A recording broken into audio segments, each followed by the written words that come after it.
বিশ্বের অনেক অঞ্চলেই এখনো পৌঁছায়নি বিদ্যুৎ। মূলত বড় আকারের বিদ্যুৎ কেন্দ্র স্থাপনে অর্থনৈতিকভাবে সক্ষমতা না থাকায় বঞ্চিত তারা। এ অবস্থায় রাশিয়ার তৈরি ছোট পারমাণবিক বিদ্যুৎ কেন্দ্র বা এসএমআর হতে পারে অন্যতম ভরসা। রাশিয়ার পরমাণু শক্তি সংস্থা রোসাটমের তৈরি এই স্মল নিউক্লিয়ার পাওয়ার প্ল্যান্ট বা এসএনপিপি স্থলভিত্তিক তো বটেই, ভাসমানভাবেও স্থাপন করা যায়। সর্বশেষ প্রযুক্তি RITM সিরিজ রিঅ্যাক্টর ব্যবহার করে তৈরি এসব প্ল্যান্ট টানা 60 বছর পর্যন্ত বিদ্যুৎ সরবরাহ করতে সক্ষম বলে দাবি রোসাটমের কর্মকর্তাদের। বিশেষ করে প্রত্যন্ত উপকূলীয় এলাকা কিংবা দ্বীপে যেখানে এখনও ডিজেল ভিত্তিক বিদ্যুৎ কেন্দ্র চলছে, সেখানে পরিবেশ বান্ধব বিকল্প হতে পারে এই প্রকল্প। বিদ্যুৎ উৎপাদন ছাড়াও তাপ সরবরাহ, পানি লবণমুক্তকরণ, এমনকি তরলীকৃত গ্যাস ও হাইড্রোজেন উৎপাদনেও কাজে লাগানো সম্ভব বলে জানালেন রোসাটমের বিশেষজ্ঞরা।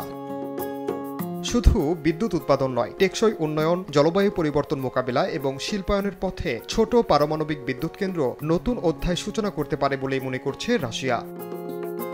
ওমর ইনান, সময় সংবাদ, রাশিয়া।